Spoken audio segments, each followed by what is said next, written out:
I'm Dan Johnson talking to Paul Mather, who is the builder of this airplane. His company is the builder of this airplane. His company is MSquared, and you know MSquared as well, but not for this airplane so much. Now there's a change in things. The old is continuing, but now there's a new thing. So what do you got going on here, Paul? Well, Dan, you know, we did the SLSA version a few years ago, and so now we're up in our ante, and we're building the two-week wonder for Zenith out of Mexico, Missouri, and out of the Canadian company Zenith. We get a 51% rule two-week wonder from the Canadian company Zenith, and then we finish it off by doing the firewall forward, the paint, and all the avionics. Ah, okay. All right, so you're literally taking a kit that the Canadian group sends you. Now the Canadian group, just to explain that, Zenith Aircraft is in Mexico, Missouri, and Yes. they build kits and send them out. Those are 51% kits and so forth. They're pretty tightly connected with Zenith, but they're not the same exact company. Is that right? That's correct. Zenith in Canada, they actually assemble the airplanes there, build them up, test all the controls, get everything rigged. They do not paint them, and they do not add the avionics or firewall forward. So the Mexico, Missouri company, Zenith, they only package airplane kits. They do not sell a fast build kit. So we get the fast build out of Canada. And then what is it you're doing with it, and how is it delivered to the customer? Okay, well, we're a contracted, authorized maintenance facility, or build center we call it. So we get the aircraft in an 18-wheeler. Wings are done, fuselage is done. There's many components still open. So then we will take it and we'll go send it off to paint. And so we have a professional paint company up in Montgomery, Alabama that we use. Okay. And so they'll acid wash the frame, epoxy primer, and apply the paint as we specify. This particular plane was just a cub yellow with black accents. And so I use another graphic designer that does the cutout stickers, if you call them that. But we can also paint stripes, half colors, whatever you want on the airplane. Okay. So then we will procure the correct engine. And this particular customer wanted a Continental O-200D. So we produced the motor mount, the fiberglass for it. This airplane also has the Garmin G3X avionics, complete with ADS-B in and out. It has autopilot.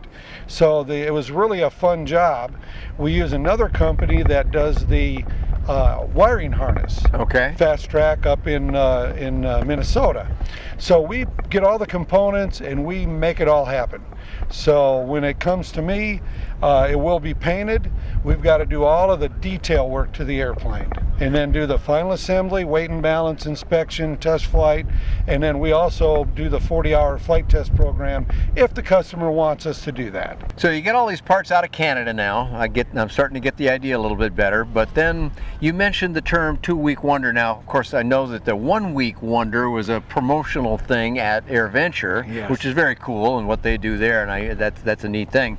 Two-week wonder is a little different than that. What do you mean by that, Paul? Well, the two-week wonder is the 51% amateur-built experimental, and it's the Builder Assist program. Okay, so what happens is the owner of the airplane comes and he actually hands on the two-week wonder. And so we do the assist on the assembly and the inspections and all that. So then when we're done, we can do the test flight program for him if he chooses us to do it. This particular case he did. So we put the 40 hours on the airplane with several different pilots. Ah, okay. So he's coming up from, you said this airplane here, you're in Alabama, you brought it here to what we'll call northern Florida. It's not really, more like central Florida, but it's going to go to South Florida. Yes. To Fort Myers area. Yes, it'll go to the Fort Myers area there, and the gentleman owns a property at Fort Myers and one in Jacksonville, and he wants to fly it back and forth. Ah, I see. And okay. it's an excellent airplane for that, for this kind of adventure. Okay, and so this gentleman came from one of those two places where he lives, I guess, and came over to visit you and put some time in on the airplane then. Yes, he did. Did he pull some rivets and things like that, or what did he do? Put wire ends on. He basically installed lots of the equipment. Okay. So he's got that same familiarity with it then that somebody, an EAB, experimental aircraft amateur builder, would gain from doing some of these things. Yes. But didn't have to do quite as much of it because builder assist is something FAA likes. That's correct. And so it's just a little bit of paperwork shuffle. And the FAA likes it because it is being overseen professionally for an amateur builder. So they know the aircraft is built correctly and Okay. it will weight and balance correctly and all that. So what's next in this process now? You did this with this customer. What would you expect the next thing to happen? I already have orders for another builder assist program. We're going to build another airplane identical to this, and I have one gentleman talking to me about a 750 Super Duty for Okay. floats. It's got a lot higher gross payload, and it'll have the 225 horse engine. This one is only 125 horsepower, but it is just the way you see it. It won't go on floats or anything. Okay, sounds good. And again, that builder will also come and work with you in your facility in Alabama? Yes, they have the option to go to Canada and work some up there also, and then we'll do the final assembly and inspections down here with his assistants. Now, do they, in this process, do they log things and take pictures and like that, which is typically required of a 51% rule kit where the owner is supposed to do 51% of it? Yeah, we have the original Zenith manual with all of the blueprints and all that, and then the customer has his own, and I recommend when he walks in that day, he starts taking pictures. We take pictures with him in the photos also, so if there's a question, and it also, the kit is on the list for the builder assist. So that is one nice thing about the 750. So if the folks up at Zen Air are doing essentially the same things, how are they embracing your participation in it? Well, they don't like to send the airplanes back across the U.S. lines.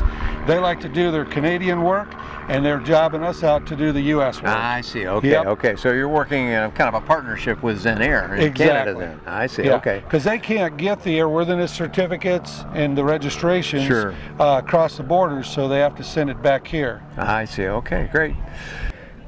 A lot of good information there about the 750 Cruzer built under this Builder Assist program, Paul. People surely will have more questions. Some may want to order. Where do we find you on the web? Alrighty, same as always.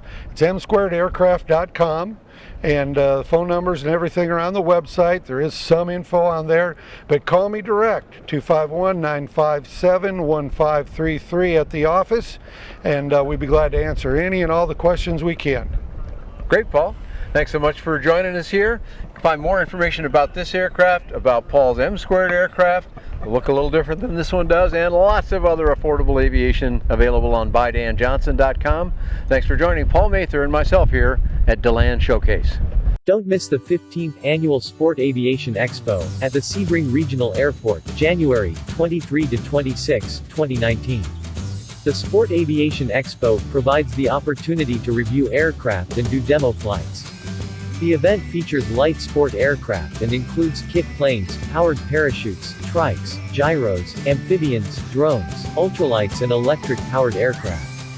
With over 150 different aircraft on display, including the Zenith line of experimental light sport aircraft. Sebring is a show where attendees can spend time with factory reps, checking out their dream plane, hanging out in the forums for the day, or just passing the time hangar flying with friends old and new. There's also a long list of great speakers with talks ranging from informative to inspirational. Again, the dates for the U.S. Sport Aviation Expo at Sebring Regional Airport are January 23 to 26, 2019. Look forward to seeing you there.